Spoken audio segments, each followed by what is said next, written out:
অতীতে পৃথিবীর বিভিন্ন অঞ্চলে পিরামিড তৈরি করা হয়েছে, তবে সাধারণত পিরামিড বললেই আমাদের কল্পনায় বেশি ওঠে মিশরের পিরামিড।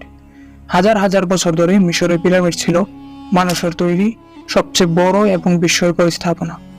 সকল ধরনের আধুনিক প্রযুক্তি ব্যবহার করেও বর্তমান যুগে এত বড় নির্মাণ কাজ এক বিশাল চ্যালেঞ্জ।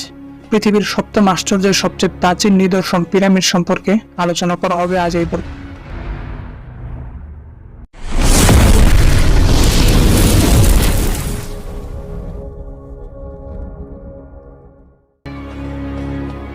আমরা সবার প্রথমে জেনে নিই পিরামিড কি। পিরামিড মূলত সমাধিক্ষেত্র। প্রাচীন মিশরের শাসনকর্তা ফারাও বা ফেরাউনদের মৃত্যুর পর তাদের শহীদ করা হতো এই বিশাল সমাধিক্ষেত্রে। প্রায় কয়েক দশক ধরে হাজার হাজার শ্রমিকদের দিয়ে এটি নির্মাণ করা হয়েছিল। কিন্তু প্রশ্ন আসে, ফেরাউনরা কেন এই স্থাপনা নির্মাণে এত সময় ও অর্থ ব্যয় করেছিল? মূলত প্রাচীন মিশরের সমাজে পরকালের ধারণা ছিল, সেই বিশ্বাসকে কেন্দ্র করেই এই বিরাট আকারের সমাধিক্ষেত্র নির্মাণ করা হয়।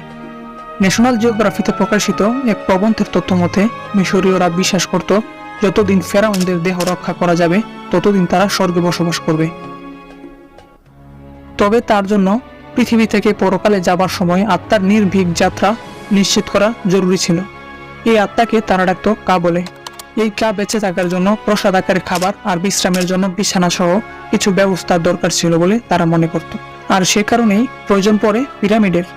প্রাচীন মিশরীয়রা বিশ্বাস করত পিরামিডের ভিতরে ফেরাউনদের কা বেঁচে থাকত, আর তাই ফেরাউনদের শরীর মমিকরণ করা হতো। তারা এটাও বিশ্বাস করত যে পরপারের যাত্রার জন্য জাগতিক সব ধরনের জিনিসই প্রয়োজন হবে কার, তাই ফেরাউনদের মৃতদেহের সঙ্গে প্রয়োজন মতো ধন সম্পদ দিয়ে দেওয়া হতো। পিরামিড নির্মাণের আগে মিশরীয়দের কবর দেওয়ার পদ্ধতি ছিল ভিন্ন। তখন সমাধি দেওয়া হতো চার কোণা ছোট আকৃতির ঘরে, যার নাম ছিল মস্তবা। প্রচলিত আছে এই পিরামিড সমাধি নকশাকারের নাম ছিল ইমহোটেপ। তিনি প্রথম পিরামিড নির্মাণকারী ফেরাউনের মন্ত্রী ছিলেন। ইমহোটেপ চিকিৎসা শাস্ত্র এবং জ্যোতিষবিদ্যায়ও পারদর্শী ছিলেন। মিশরীয়রা যত পিরামিড তৈরি করেছে তার অনেকগুলোই ধ্বংস হয়ে গেছে। প্রথম দিকের পিরামিডগুলোর তুলনায় পরের দিকের পিরামিডগুলো বেশি টিকসই এবং সুরক্ষিত করে নির্মাণ করা হয়েছে। কারণ মিশরীয়রাও সময়ের সাথে সাথে তাদের পিরামিড তৈরি শিল্পে দক্ষ হয়েছে। প্রত্যেক ফেরাউন তার আগের ফেরাউনের চেয়ে সেরা পিরামিড তৈরি করতে চাইত, কারণ তারা মনে করত ফেরাউনের মৃত্যুর পর মৃতদেহের রাজা হিসেবে নতুন দায়িত্ব পালন করেন। তাদের মতে পিরামিড হলো ফেরাউনদের পূর্ণজন্মের প্রবেশদ্বার। ফেরাউনের মৃত্যুর পর তাদের দেহ সংরক্ষণ করা যাবে ততদিন তারা স্বর্গে বাস করবে। সেজন্যই তারা হাজার হাজার বছর ফেরাউনের মৃতদেহ সংরক্ষণ করার জন্য এমন দুর্ভেদ পিরামিড তৈরি করত। পিরামিডের স্থায়িত্বের তুলনা করতে একটি আরবি প্রবাদ প্রচলিত আছে, তা হলো মানুষ সময়কে ভয় পায় আর সময় ভয় পায় পিরামিডকে। মিশরের ছোট বড় মিলিয়ে প্রায় 100টিরও বেশি পিরামিড রয়েছে। সবচেয়ে বিখ্যাত 3টি পিরামিডের স্থান মিশরের গিজা মালভূমিতে। এগুলোর মধ্যে সবচেয়ে বড় pyramid pyramid of Giza, 450 foot বা 139 মিটারের বেশি উচ্চতায়। এই পিরামিড খুফুর পিরামিড নামেও পরিচিত। 3টি পিরামিডের মধ্যে এটি সবচেয়ে পুরাতন এবং বড়। তবে নির্মাণের সময় খুফুর পিরামিড আরো কিছুটা উঁচু ছিল বলে ধারণা করা হয়। প্রায় 60 টন ওজনের 30 থেকে 40 ফুট দৈর্ঘ্য বিশাল আকৃতির 20 লাখ পাথরখণ্ড দিয়ে নির্মিত এই পিরামিডটি 3000 বছরেরও বেশি সময় আগে তৈরি করা হয়েছিল। বিশাল আকৃতির এই কাঠামোর মাত্র কয়েকটি কক্ষেই প্রবেশ করা যায়। এর মধ্যে উল্লেখ হলো 47 মিটার দৈর্ঘ্য ও 8 মিটার উঁচু গ্র্যান্ড গ্যালারি। দ্বিতীয় বৃহৎ পিরামিড হলো খাফরের পিরামিড। এটি রাজা খুফুরের ছেলে খাফরের সমাধি। এবং সবচেয়ে ছোট পিরামিড হলো মেনকাউট পিরামিড, যা রাজা খুফুরের নাতির সমাধি। 4700 বছর আগে দ্য গ্রেট পিরামিড নির্মাণ করা হয়েছে।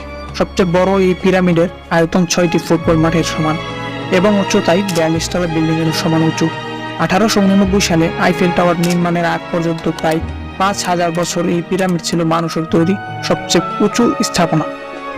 খুফুর পিরামিড তৈরি করতে 23 লাখ পাথরের ব্লক ব্যবহার করা হয়েছে। এই ব্লকগুলো প্রায় 500 মাইল দূর থেকে নির্মাণ স্থলে বয়ে নিয়ে আসা হয়েছে। 2.5 থেকে 50 টন ওজনের 23 লাখ ব্লক তারা মরুভূমির ভেতর দিয়ে কিভাবে পরিবহন করে নিয়ে এসেছে তা সত্যি এক বিস্ময়। 300 ফুট দৈর্ঘ্য ও 3 ফুট প্রস্থের নিরেট পাথর কেটে চেম্বারগুলো প্রবেশ পথ তৈরি করা হয়েছে। সাধারণত পিরামিডের কেন্দ্রীয় চেম্বারে ফেরাউনদের মৃতদেহ রাখা হয়। এই চেম্বারে পৌঁছাতে প্রায় 150 ফুট সিঁড়ি পার হয়ে যেতে হয়। এছাড়া কুফুর পিরামিডের বেশ কয়েকটি গোপন পথ এবং সুড়ঙ্গ রয়েছে। ধারণা করা হয় গ্রেট পিরামিড নির্মাণ করতে 23 বছর সময় লেগেছে। বিশাল এই নির্মাণ যুগে 20 থেকে 50 হাজার দক্ষ শ্রমিক কাজ করেছে। পিরামিডের বাইরে একটি পাথরের ব্লকের ন্যূনতম ওজন একটি প্রাইভেট কারের সমান, আর ভিতরের একটি ব্লকের ওজন 40টি প্রাইভেট কারের সমান। ভারী ভারী পাথর দিয়ে নির্মাণ করার কারণে পিরামিডের ওজন অনেক বেশি। গ্রেট পিরামিডের ওজন প্রায় 57.5 লক্ষ টন, যা বর্তমান সময়ের সর্বোচ্চ ভবন বুর্জ খলিফার ওজনের প্রায় 12 গুণ। বর্তমান পৃথিবীর সবচেয়ে বড় ক্রেন দিয়ে সর্বোচ্চ 10 টন ওজন 100 মিটার পর্যন্ত তোলা যায়। অথচ তারা এত ভারী পাথর প্রায় 150 মিটার উচ্চতায় তুলে অত্যন্ত নিখুঁতভাবে জোড়া দিয়েছে, যা সত্যি বিস্ময়কর। পিরামিডের বাহিরে দেয়াল তৈরি করা হয়েছে চুনা পাথরের ব্লক দিয়ে, আর মূল্যবান গ্রেনাইট পাথর দিয়ে ভিতরে চেম্বার তৈরি করা হয়েছে।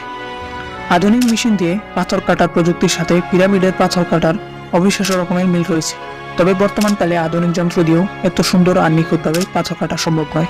সময়ের সাথে সাথে তাদের পাথর কাটার প্রযুক্তি যত উন্নত হয়েছে, পিরামিডগুলো তত টেকসই হয়েছে। পিরামিডের ভিতরের পাথরগুলো নিখুঁতভাবে কেটে একটির সাথে আরেকটি এমনভাবে জোড়া দেওয়া হয়েছে যে দুটো পাথরের মাঝে এক চুলো ফাঁকা নেই। ফলে হাজার হাজার বছর ধরে বাইরে থেকে কোনো পানি বা আর্দ্রতা পিরামিডের ভিতরে প্রবেশ করতে পারেনি। ভিতরে ব্যবহৃত গ্রেনাইট পাথরগুলো আর্দ্রতা প্রতিরোধী, সে কারণে ফেরাউনের মমি এখানে সুদীর্ঘকাল অক্ষত থেকেছে। আধুনিক কালের বিল্ডিংগুলোতে ইট জোড়া দিতে যে সিমেন্টের মিশ্রণ ব্যবহার করা হয় তা কয়েকশো বছরের বেশি স্থায়ী হয় না।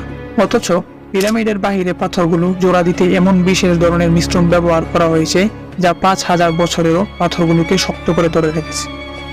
গবেষকদের ধারণা কুফুর পিরামিড তৈরি করতে এ ধরনের মিশ্রণ প্রয়োজন হয়েছে প্রায় 5 লক্ষ টন। পিরামিডের আরও বিস্ময়কর ব্যাপার হলো এগুলো নক্ষত্রপুঞ্জের সাথে নির্ভুল সামঞ্জস্য রেখে নির্মাণ করা হয়েছে। উর্সা মেজর এবং উর্সা মাইনর নক্ষত্রমণ্ডলের সবচেয়ে উজ্জ্বল তারকার সাথে মিল রেখে পিরামিডগুলোকে উত্তর দক্ষিণ বরাবর স্থাপন করা হয়েছে। তাদের উত্তর দক্ষিণ পরিমাপ এতটা নিখুঁত ছিল যে 0.05 ডিগ্রির ব্যবধান নির্ণয় করতে পারত তারা। পিরামিড নিয়ে সুদীর্ঘকাল গবেষণা করেও এর বহু রহস্য আজও উন্মোচন করা সম্ভব হয়নি। দ্বাদশ শতাব্দীতে সুলতান সালাউদ্দিনের পুত্র সুলতান আল আজিজ উসমান পিরামিড ভেঙে ফেলার উদ্যোগ নিয়েছিল। গ্রেট পিরামিডের পাশে থাকা সবচেয়ে ছোট পিরামিড দিয়ে তিনি তার উচ্ছেদ অভিযান শুরু করলেন।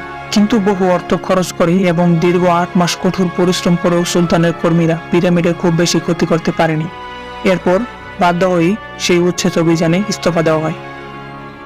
আমাদের চ্যানেলটিতে নতুন হলে নতুন পুরানো ভিডিওগুলো দেখতে থাকুন। পরবর্তী ভিডিও আপলোড হওয়ার সাথে সাথে দেখতে চাইলে আমাদের চ্যানেলটি সাবস্ক্রাইব করে বেল আইকনটিতে ক্লিক করুন।